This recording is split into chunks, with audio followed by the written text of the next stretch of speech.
오늘도 우리 기뻐하는 교회 예배 함께 하신 여러분들을 주님의 이름으로 환영하고 축복합니다. 우리 옆에 계신 분들과 인사하겠습니다. 하나님의 우리와 함께 하십니다. 인사하겠습니다.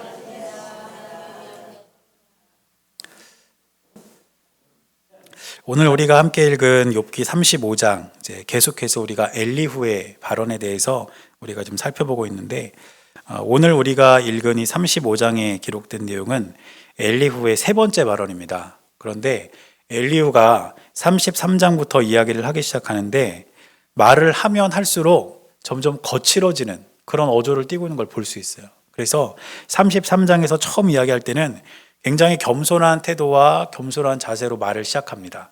그래서 그동안 새 친구가 말했던 것과는 전혀 다른 그런 분위기에서 말을 시작하는데 34장에 가서는 내 말을 좀 들어달라 이렇게 요구하면서 처음에 가졌던 그런 겸손한 태도와 자세에서 조금 벗어나게 됩니다. 그런데 오늘 우리가 읽은 35장에서는 거기부터 한 발짝 더 나아가서 자신이 가진 지식을 근거로 욥을 아주 강하게 비판하는 그런 모습을 볼 수 있습니다.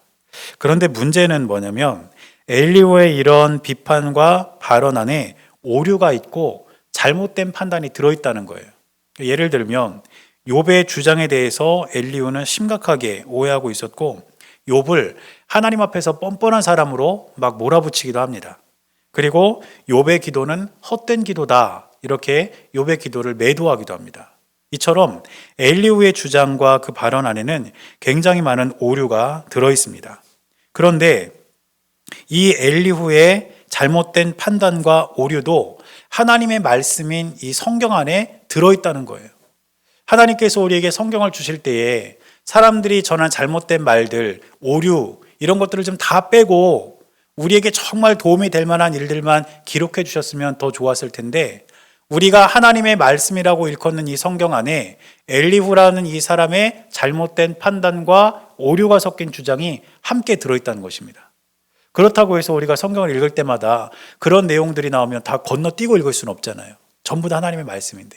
그렇다면 하나님의 말씀이 우리에게 과연 이렇게 두 가지 상반된 그러한 내용을 가지고 주신 이유가 무엇일까? 하나님의 말씀이 우리에게 주시는 유익이 있는데 첫 번째는 무엇이냐면 우리에게 구원의 길을 보여주신다는 겁니다. 그래서 디모데후서 3장 15절 말씀을 보면 이렇게 기록하고 있습니다. 또 어려서부터 성경을 알았나니 성경은 능히 너로 하여금 그리스도 예수 안에 있는 믿음으로 말미암아 구원에 이르는 지혜가 있게 하느니라. 우리에게 주신 하나님의 말씀에는 구원에 이르는 지혜가 있는 줄로 믿습니다. 하나님 말씀이 아니고는 어디에도 구원받을 수 있는 방법이 없고 어디에도 구원받을 수 있는 길이 없어요. 오직 하나님의 말씀에만 우리가 구원받을 수 있는 지혜와 그 길이 보인다는 것입니다. 그리고 또 한 가지 유익은 무엇이냐면 하나님의 말씀은 우리 삶의 길을 밝혀준다는 겁니다. 바꿔 말해서 우리가 어떻게 살아가는 것이 하나님의 뜻에 합한 삶인지를 우리에게 보여주신다는 것이에요. 그래서 시편 119편 105절 말씀 보니까 이렇게 기록합니다. 주의 말씀은 내 발의 등이요 내 길의 빛이니이다.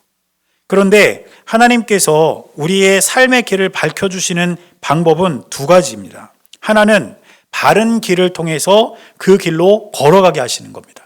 그래서 성경 말씀을 통해서 보면 어떤 사람이 살아갔던 바른 삶, 올바른 판단, 올바른 생각 이런 것들을 말씀을 통해 우리에게 가르쳐 주시면서 우리 또한 그렇게 살아가도록 하나님이 우리를 그 길로 인도하신다는 것입니다. 그런데 두 번째 방법은 무엇이냐면 그릇된 길을 보여주어서 그 반대로 걸어가게 하심으로 말미암아 우리를 하나님의 뜻으로 이끌어 가신다는 겁니다. 마치 오늘 이 본문 안에 담겨있는 엘리후의 잘못된 판단과 오류가 그 사람의 잘못된 생각이고 판단이지만 우리가 이 말씀을 읽으면서 우리는 그렇게 판단하지 말아야지, 우리는 그렇게 살면 안 되지, 이렇게 그 반대의 길로 걸어갈 수 있도록 하나님께서 우리에게 이러한 말씀도 주셨다는 것입니다. 그래서 저는 저와 여러분들이 하나님 말씀을 대할 때에 말씀을 통해서 우리에게 바른 길을 보여주신다면 그 길로 잘 걸어갈 수 있는 여러분들이 될 수 있기를 바랍니다. 그리고 말씀을 통해서 이렇게 판단하면 안 된다, 이렇게 살면 안 된다, 이렇게 생각하면 안 된다. 이런 모습들을 하나님이 보여주신다면 그 반대의 길로 우리가 걸어감으로써 하나님의 뜻을 이루어갈 수 있는 저와 여러분들의 삶이 될 수 있기를 주님의 이름으로 간절히 축원합니다. 그래서 오늘은 이 엘리후의 잘못된 판단을 우리가 살펴보면서 우리가 그 반대로 걸어가기를 결단할 때에 우리는 우리의 삶의 길을 밝혀주시는 하나님을 만날 수 있게 되는 것입니다. 첫 번째로 엘리후의 잘못된 판단은 무엇이었냐면 하나님께 대해서 잘못된 판단을 가지고 있었습니다. 엘리후에 의하면 욥은 하나님에게서 비롯된 의로움으로 세상을 살았다고 주장했습니다. 그래서 오늘 본문의 2절과 3절을 보니까 엘리후가 욥에 대해서 이야기하기를 당신은 의롭게 세상을 살았다 이렇게 주장하고 있다 이렇게 이야기를 합니다. 그런데 그렇게 주장하는 욥이 또 이야기하는 것은 무엇이냐면 내가 아무리 의롭게 살았지만 지금 고난당하고 있는 내 처지가 너무 가련하다. 그러면서 자신의 삶을 비관하고 있다는 것입니다. 그래서 욥은 어떤 어조로 계속해서 이야기를 했냐면 의롭게 사는 것이 과연 무슨 의미가 있는가? 내가 아무리 의롭게 살았음에도 이렇게 큰 고난을 당하고 있는데 의롭게 사는 것이 별로 큰 의미가 없는 것 아닌가? 이런 어조로 이야기를 했고 또 의로운 삶에 대한 보상이 없다는 것에 대해서도 불평했습니다. 또 고난이 있을 때 하나님께서 막아주시지 않은 것에 대해서도 하나님께 서운한 감정을 내비쳤습니다. 그러면서 자신의 삶에는 아무 의미가 없다. 이렇게 심각한 그러한 고통을 호소하고 있었던 것입니다. 그런데 그런 욥의 주장에 대해서 엘리후가 뭐라고 반박을 하냐면 6절과 7절 말씀에서 이렇게 말합니다. 그대가 범죄한들 하나님께 무슨 영향이 있겠으며 그대의 악행이 가득한들 하나님께 무슨 상관이 있겠으며 그대가 의로운들 하나님께 무엇을 드리겠으며 그가 그대의 손에서 무엇을 받으시겠느냐 이렇게 말합니다. 이 말은 무슨 뜻이냐면 하나님이 인간의 삶에 대해서 무조건 대가를 다 지불해 주셔야 되는 것은 아니다 이런 뜻입니다. 그런데 이 말은 어느 정도 맞는 말이에요. 왜냐하면 하나님은 창조주고 인간은 피조물인데 창조주이신 하나님이 피조물에 대해서 모든 것들을 다 대가를 지불해야 될 필요가 없다는 것입니다. 그런데 이러한 엘리후의 주장이 자칫 잘못하면 어떤 주장으로 나아갈 수 있냐면 하나님은 인간과 아무 상관이 없는 분이다. 이런 식으로 잘못된 오해를 불러일으킬 수가 있습니다. 네가 아무리 죄를 지어도 하나님한테 영향이 없어. 네가 악행을 저질러도 하나님과는 전혀 상관이 없어. 이런 주장은 하나님과 사람 사이의 관계를 단절시키는 심각한 잘못된 판단을 가져올 수 있다는 것입니다. 그러나 우리가 분명히 기억해야 하는 것은 하나님은 이 세상을 창조하신 뒤에 저와 여러분들을 그냥 방치하시는 분이 아니라는 것입니다. 하나님은 우리를 창조하시고 우리를 이 땅에 살아가게 하신 뒤에 우리를 그대로 내버려 두시는 분이 아니라 우리의 삶 가장 깊숙한 곳에 오셔서 우리의 삶을 인도해 주시고 가장 선한 길로 우리를 이끄시는 분이 살아계신 하나님이라는 사실을 기억하시기를 간절히 바랍니다. 우리가 불완전한 세상에서 살아가고 있기 때문에 우리에게는 어떤 일이 일어나도 이상하지 않습니다. 우리에게 어려움이 있을 수도 있고 고통이 있을 수도 있습니다. 그러나 우리와 함께 하시는 하나님은 그 어려움과 고통 속에서도 함께 하시면서 우리를 그 상황으로부터 가장 선한 길로 인도하시는 분, 바로 그분이 우리가 믿는 하나님이라는 것을 우리는 반드시 기억해야 한다는 사실입니다. 성경을 보면 욥과 같이 큰 어려움을 당한 수많은 인물들이 등장합니다. 그런데 그러한 인물들 중에 대표적인 사람이라고 한다면 아마 야곱을 들 수 있을 것입니다. 야곱은 힘들고 어려운 시절을 평생 보냈던 사람이었습니다. 그래서 나중에 이 야곱이 애굽의 바로왕 앞에서 자신을 뭐라고 이야기했냐면 내가 험악한 세월을 살았다 이렇게 이야기합니다. 그런데 그 험악한 세월의 출발이 되었던 게 어떤 사건이었냐면 에서에게 팥죽을 판 사건이었어요. 그것 때문에 에서에게 죽임을 당하는 그런 위협을 받기도 하고 결국에는 쫓겨나지 않습니까? 삼촌 라반의 집으로 쫓겨나게 됩니다. 그런데 그렇게 쫓겨나서 라반에게 가는 그 도중에 베델에서 꿈을 꾸고 나서 하나님께 이렇게 고백을 합니다. 창세기 28장 16절 말씀을 보니까 이렇게 기록하고 있습니다. 야곱이 잠에서 깨어 이르되 여호와께서 과연 여기 계시거늘 내가 알지 못하였도다. 이 말은 무슨 뜻일까요? 그동안은 하나님 없는 줄 알았다. 이런 말 아니겠습니까? 내 아버지 야곱은 엄청난 믿음의 소유자였는데 그 아버지가 나에게 하나님에 대해서 이야기해 줬고 그 하나님을 나도 믿었는데 그 하나님이 없는 줄 알았다는 거예요. 왜냐? 자신이 여전히 고난을 당했기 때문에. 나는 어머니 말 들은 죄밖에 없는데, 그래서 어머니가 시키는 대로만 했는데 나는 지금 형한테 죽음의 위협을 느끼면서 쫓겨나서 삼촌의 집으로 지금 도망가고 있는 이 처지라는 것이죠.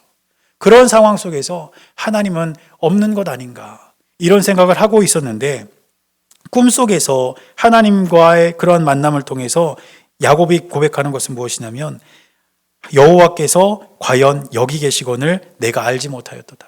하나님은 여기 계시는구나. 하나님은 나와 함께 하셨구나. 이것을 야곱이 깨달았다는 것입니다. 사랑하는 여러분, 우리의 삶 가운데도 마찬가지입니다. 때로는 하나님이 우리 눈에 보이지 않고 내가 원하는 대로 응답되지 않는 기도 속에서 하나님이 안 계신 것 아닌가? 왜 하나님이 나에게만 이렇게 큰 어려움을 주시는가? 이러한 고통과 울부짖음이 저와 여러분들의 삶 가운데 있을지라도 하나님은 여전히 우리와 함께 하시며 저와 여러분들의 삶을 가장 강하게 붙들고 계신다는 사실을 꼭 기억하시기를 바랍니다. 그래서 엘리후가 하나님에 대해서 잘못 판단했던 그 판단을 넘어서서 하나님은 우리와 상관없는 분이 아니라 하나님은 여전히 우리와 함께 하시는 분이라는 사실을 기억하시며 늘 믿음으로 승리할 수 있는 여러분의 삶이 될 수 있기를 주님의 이름으로 간절히 축원합니다. 두 번째로 엘리후의 잘못된 판단은 무엇이냐면 욥에 대한 잘못된 판단이 있었습니다. 오늘 본문의 12절과 13절 말씀 보니까 이렇게 기록하고 있습니다. 그들이 악인의 교만으로 말미암아 거기에서 부르짖으나 대답하는 자가 없음은 헛된 것은 하나님이 결코 듣지 아니하시며 전능자가 돌아보지 아니하심이라. 지금 엘리후가 말하는 것은 무엇이냐면 교만하고 악한 자들의 말은 하나님이 듣지 않으신다는 거예요. 그런데 이 말은 은근히 욥이 교만하고 악하다는 것을 우회적으로 비판한 말입니다. 다시 말해서 욥을 겨냥하고 있는 말이라는 거예요. 욥을 바라보니까 그 욥이 교만하고 악해서 지금 욥은 하나님 앞에서 불평도 하고 어려움도 당한다, 이것을 우회적으로 표현하고 있다는 것입니다. 그런데 사실 욥은 자신이 의롭다는 사실을 계속해서 강조하고는 있지만 욥은 교만한 사람도 아니고 악한 사람도 아니고 하나님 앞에서 참회해야 할 만큼의 큰 죄를 지은 사람도 아니었습니다. 오히려 성경은 욥에 대해서 어떻게 기록하고 있냐면 욥기 1장 1절 보니까 온전하고 정직하며 하나님을 경외하며 악에서 떠난 자다, 이렇게 기록하고 있고 1장 3절에서는 동방 사람 중에서 가장 훌륭한 사람이다, 이렇게 기록하고 있습니다. 그러니까 지금 엘리후는 자신의 기준으로 욥을 잘못 판단하는 그러한 실수를 범하고 있었다는 것입니다. 객관적으로 욥을 판단한 것이 아니라 자신만의 기준을 가지고 욥을 잘못 판단하고 있었다는 것이죠. 그런데 이러한 엘리후의 실수는 우리가 살아가면서도 쉽게 범할 수 있는 실수라는 것을 우리는 꼭 기억해야 합니다. 왜냐하면 우리가 살아가면서 관계하는 사람들과의 그런 관계 속에서 상대방을 내 기준으로 판단할 때가 있기 때문입니다. 상대방이 하는 말, 상대방의 행동에 대해서 내 기준에 따라서, 내 생각에 따라서 그 사람을 비판하고 그 사람을 판단하고 그 사람을 조롱하고, 이러한 일들이 우리의 삶 가운데 많이 일어날 수 있다는 것입니다.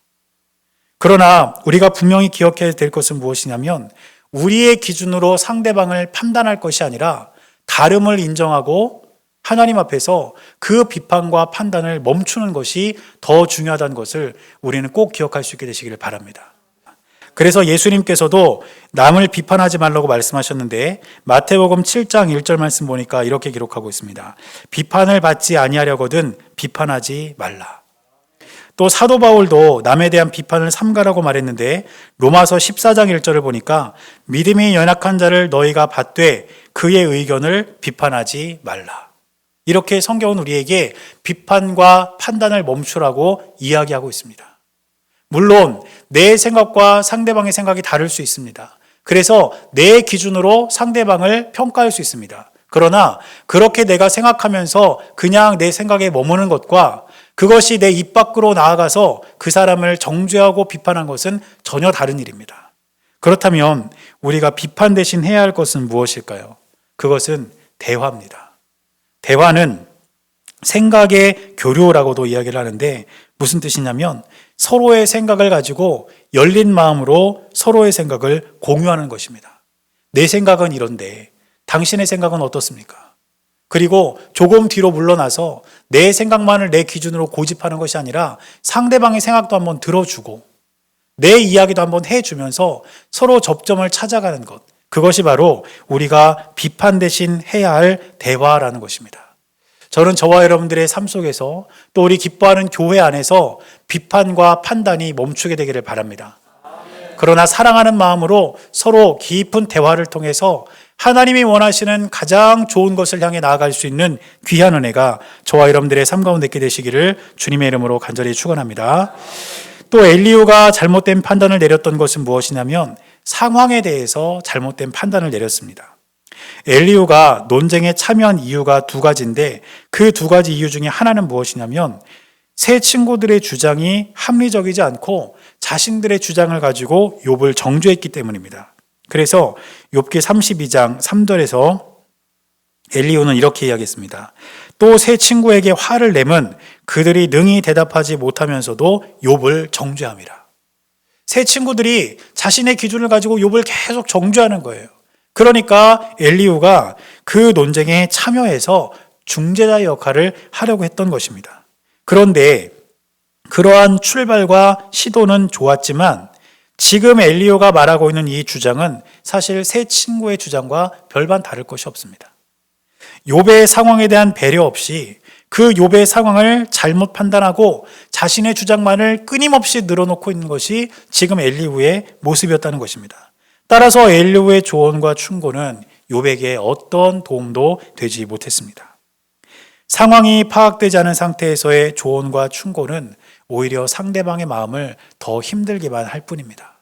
그래서 우리가 누군가를 사랑하는 마음으로 조언하고 또 그 사람을 도와주고 싶을 때는 그 사람이 처한 환경과 상황을 우리가 지혜롭게 판단하고 가장 좋은 말이 무엇일지를 기도하는 마음으로 조언할 때에 가장 아름다운 결과를 맺을 수가 있다는 것입니다. 그래서 저와 여러분들은 어떤 상황에 대해서 바른 판단을 내릴 수 있는 지혜를 늘 구하고 하나님께서 그 지혜를 우리에게 주시기를 항상 간구하는 저와 여러분들의 삶이 될 수 있기를 바랍니다. 그리고 그렇게 될 때에 우리의 삶에는 하나님께서 주신 은혜가 임하고 저와 여러분들을 통해서 위로를 얻고 평안을 얻는 사람들의 수가 늘어날 수 있게 되는 것입니다. 오늘 엘리후는 이처럼 하나님께 대해서도 잘못된 판단을 가지고 있었고 욥에 대해서도 잘못된 판단을 가지고 있었고 그 환경에 대해서도 잘못된 판단을 가지고 있었습니다. 그러나 처음에 말씀드렸던 것처럼 이러한 엘리후의 오류를 우리가 말씀을 통해서 깨달았다면 우리는 이제 반대로 살아가게 되기를 바랍니다. 욥이 엘리후가 하나님에 대해서 하나님은 사람과 상관없는 분인 것 같다 이렇게 이야기하고 판단했다면 아니다. 하나님은 여전히 우리와 함께 하시는 분이다. 이 믿음이 저와 여러분들의 삶 가운데 있게 되시기를 바라고 엘리후가 욥을 바라보면서 욥을 자신의 기준으로 판단했다면 우리는 그렇게 살아가는 것이 바른 삶이 아님을 기억하면서 대화를 통해 하나님의 뜻을 이루어가는 주님의 귀한 자녀들이 될 수 있기를 바랍니다. 그리고 우리의 삶을 둘러싼 많은 상황들에 대해서 지혜를 가지고 바르게 판단할 수 있는 그러한 삶을 통하여서 하나님께 영광을 돌리고 저와 여러분들의 삶에 유익이 넘쳐나는 귀한 은혜가 늘 함께하게 되시기를 주님의 이름으로 간절히 축원합니다. 기도하겠습니다. 사랑하는 하나님, 우리가 이 세상을 살아가면서 바른 판단을 가지고 살아갈 수 있도록 우리의 삶을 인도하여 주옵소서. 하나님께서 언제나 우리와 함께 하신다는 사실을 잊지 않게 하시고 타인에 대해서 내 기준으로 우리가 판단하지 않도록 주님 인도하시며 또한 우리에게 주어진 이 상황에 대해서 지혜를 가지고 바르게 판단하는 은혜가 우리 모두에게 있도록 주님 함께하여 주시옵소서. 그리하여 하나님께 영광을 돌리고 우리에게는 유익이 되는 귀하고 복된 삶을 살아내는 은혜가 우리 모두에게 있게 되기를 주님들 함께하여 주옵소서. 우리 주님께서 늘 동행하여 주실 것을 믿으며 살아계신 예수님 이름으로 기도드렸습니다. 아멘.